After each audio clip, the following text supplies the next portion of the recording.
thank you very much for participating in this workshop today. What we want to do is share to all the SWIMBY participants about a very powerful tool with any small business that's looking to start or expand their small business.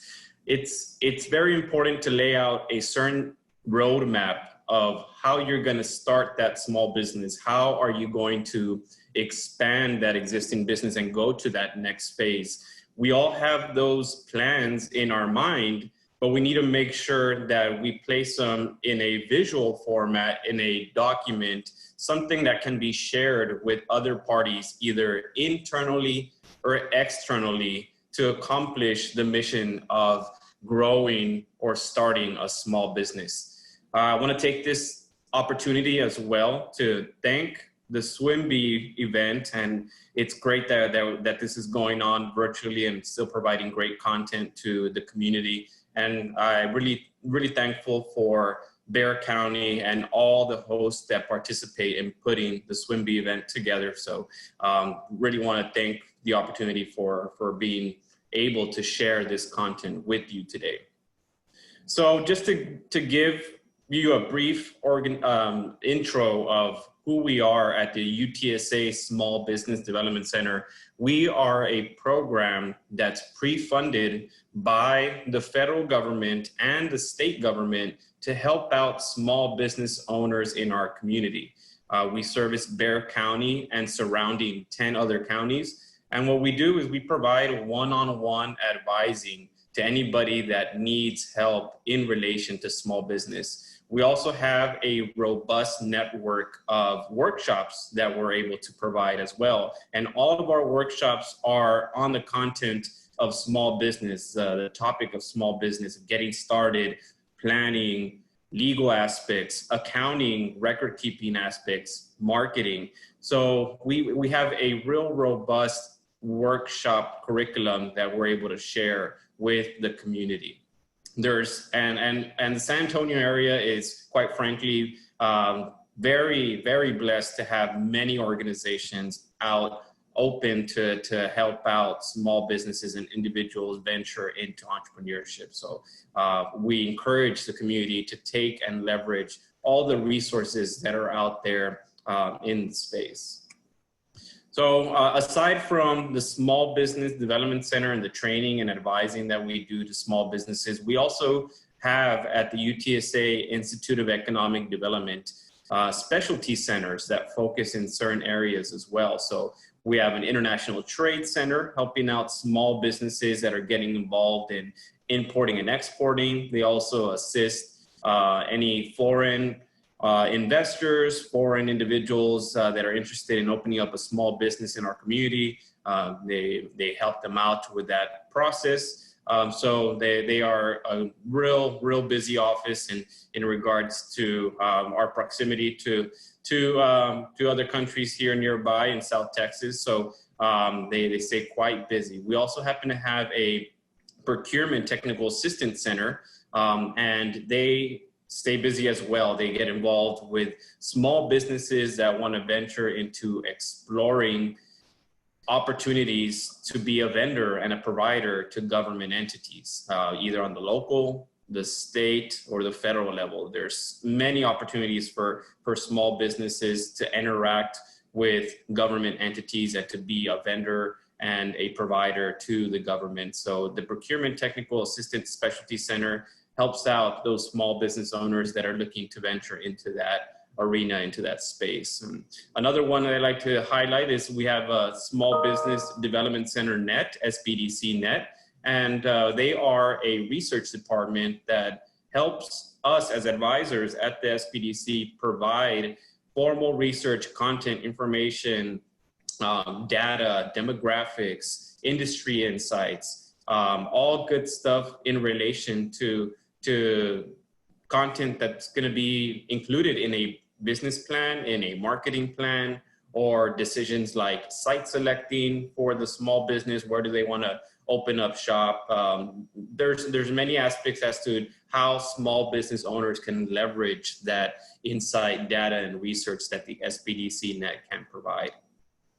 So before I get into talking about the business plan and its development and what comes in the process of doing so, I want to skip over to sharing a page of SBA.gov, Small Business Administration website, to demonstrate different routes that small businesses can go in regards to deciding which type of business plan is best for you. So bear with me 1 second while I switch my screen.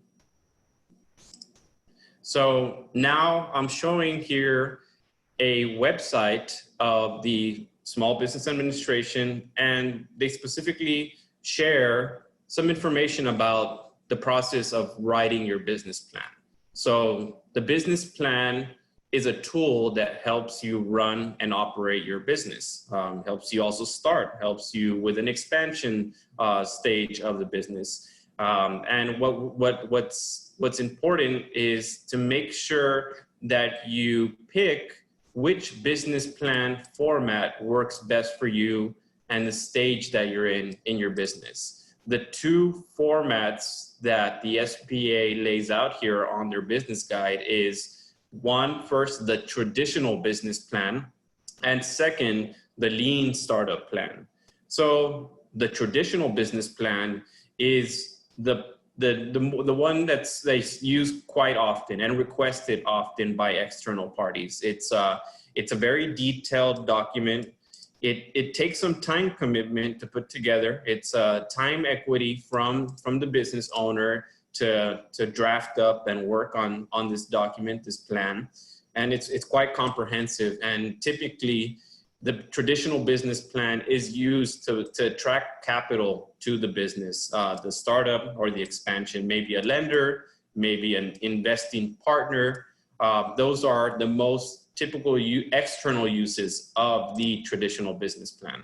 But it serves as a really great internal tool as well. So there's many uses that can be extracted by working on and putting together that traditional business plan. And in a little bit, we'll go into the meat and bones as to what the content is in that plan and what are the headline areas that plan includes. But also, I want to also introduce the other route that business owners can go is the lean startup plan. And this is typically a one-page plan, and it highlights high-level focus areas. It's illustrating a business model of the opportunity that you're venturing into. It's quite easy to put together. Typically, you could put a first draft of the lean plan within 1 day, working with somebody or doing it yourself. And it involves several key elements, several key blocks throughout the lean plan. It's not typically used to get a final decision from a lender or an investor, but it may be the document that helps you continue on that conversation with a potential lender, with a potential investor. And then if they happen to want more detailed, then that's when you can switch over to either drafting up a traditional business plan or maybe just adding some more financial numbers to the existing lean startup plan. So that's a very important decision when starting the process of developing that business plan that best suits you and best suits your business. So I'm going to switch over back to PowerPoint. And now I want to go over and talk about the meat and the bones of the traditional business plan. First, let's say, for instance, we've already decided to go that route of the traditional business plan. We should think about doing a feasibility. Is it worth us investing this time in drafting up this traditional business plan? What you want to do is this the right time to start up this business? Is this the right time to grow this business? And that's pretty much what the feasibility process is truly evaluating the opportunity that you have in mind. Another question to ask ourselves is, what is the goal? What is the intended goal of drafting up and preparing this business plan? Do we want to use it to attain capital? Do we want to use it to get the blessing permission from a vendor that's very crucial to our operation? Do we need it to present to a landlord to allow us to move into a commercial space? What is the intended goal for the document? And who are you writing it for is an important question to ask. Other things to consider is going to be its length. How lengthy should the document be? At times, it's very difficult to control what the length is going to be. It's best to make sure to include all the content, all the information you want to share to the intended reader of the plan, and not worry too much about the length. It can be as small as 10 pages, or it could be as long as 40 pages. It just really depends as to what content you want to include in there to make sure that you make your point across of illustrating and putting a visualization of your startup business or your expansion plans. How much time can you expect to devote to it? The traditional business plans, from my experience working with my clients, the quickest is probably around anywhere from 2 weeks to 3 weeks to get from rough draft of the traditional business plan to a nicely polished traditional business plan. And the longest it's taken me in my personal experience with clients has been around 3 to 4 months. And it all really depends when that time frame of 3 weeks to 3 months really depends as to the dedication, the time equity that you have to spend on this process of developing a business plan. Our lives are functioning and operating around us. We can't stop everything and put everything down and just devote specifically our time towards developing this plan. So we need to take that into consideration, that we have other obligations around us, either business or personal, that we have to take care of. So that plays a role into the time frame of putting that plan together. Business plan versus financial proposal. And that's a good question. Sometimes if the intended purpose is going to be maybe to just present to an investor that wants specifically to learn just the numbers of the opportunity, well, you may be able to just create maybe a brief executive summary of what the opportunity looks like, and then a set of financial projections that you would tack on to that executive summary. So there's routes that can be taken to help out with shrinking the time frame of the process. And also, is this plan going to help you attain 100% financing? And in more cases than not, it will not help you get 100% financing for a particular project. You are going to need to invest some of your own capital into a startup business or into some expansion plans that may require some injection as well. So anybody that's going to lend you capital is typically going to want something that's called skin in the game. They're going to want the owner to have some skin in the game, some risk in the game, because that plays a role in also ensuring the commitment of the business owner to the project, to the business, to the expansion. Just to real quick to go over what that feasibility process looks like before deciding on drafting a full-blown traditional business plan. It's you have an idea, a concept, you want to start or expand your business. Then after you've gone through that stage of knowing what the project is about, it's about thinking about is there a true market opportunity here? Does it make sense for me to start this business in this market, in this climate? Does it make sense for me to expand this business right now? Evaluating that market opportunity is important.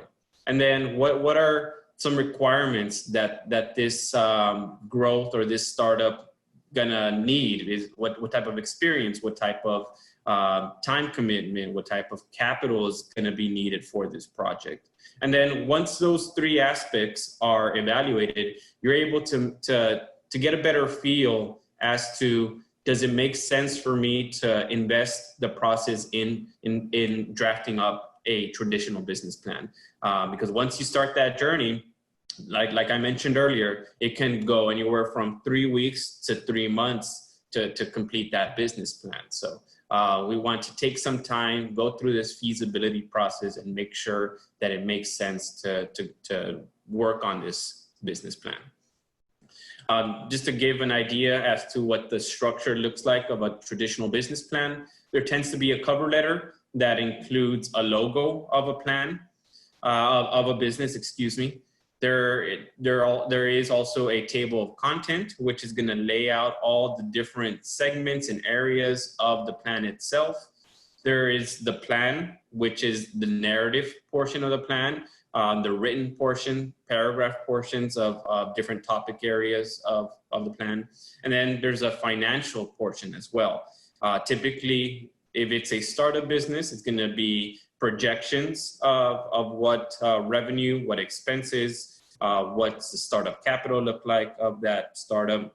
If it's an expansion, it's going to be historical data of that business. What has the business done in the past? And what is a business going to generate in the future, pursuing this opportunity, this new opportunity that you're working on laying out and illustrating in the business plan. And also an appendix as well. Sometimes an appendix would include maybe the resumes of any of the owners involved in the business. It may include a lease agreement of a commercial space. Could include also some contracts that are important to the overall expansion or startup of the business. So anything that can supplement what's being mentioned in the plan should be included in the appendix of the traditional plan. Just to give an outline as to what the narrative portions look like of the business plan, there is an executive summary which lays out in brief all the substance of the whole plan itself. So many people attempt to work on the executive summary first, but that's not the case. The better route to go is to work on all the other segments of the traditional business plan and then circle back and draft up the executive summary, because that's what the executive summary is. It's summarizing all the other topics included in the plan. And the reason being why the executive summary is at the beginning in relation to the sheets, the pages of the business plan, is because that's what an external reader will depend on. They will open up that executive summary, that second page after the cover sheet, read through the summary, and if they are interested in the project, continue reading through the plan. So the executive summary is at the very front for external parties. Aside from the executive summary, it's the description of the business. What's the company look like? Company ownership.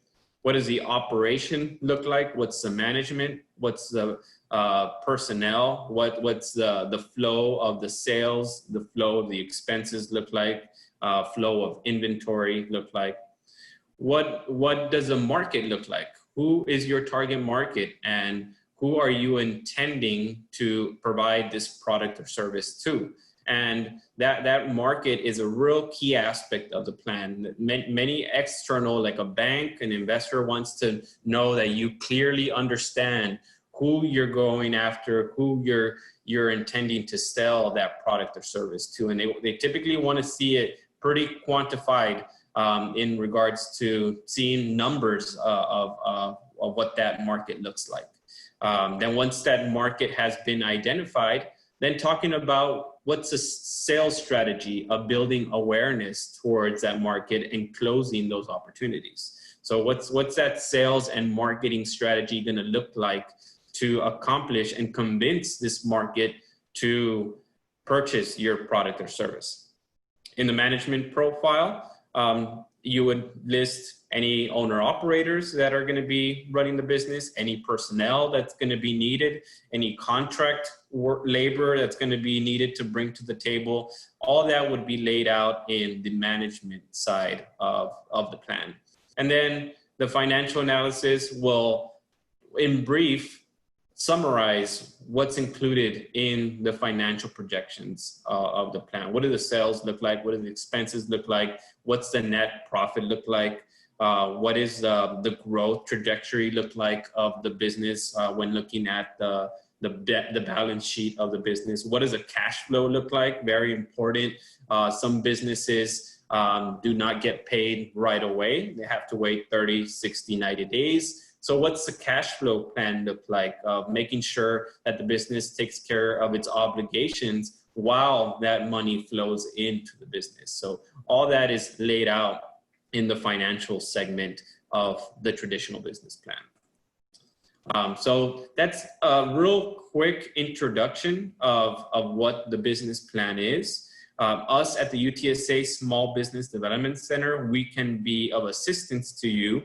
Like I mentioned earlier in the introduction, we are a prepaid service, meaning that we are here on behalf of the taxpayer to help out anybody looking to venture into small business or expand their business. So use us, utilize, leverage us.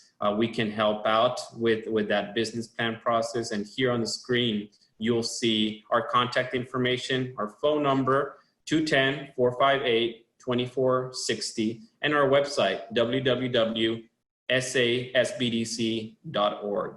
And you'll be able to schedule an appointment with us. We can have that conversation together, how we venture into that process of working on that business plan together.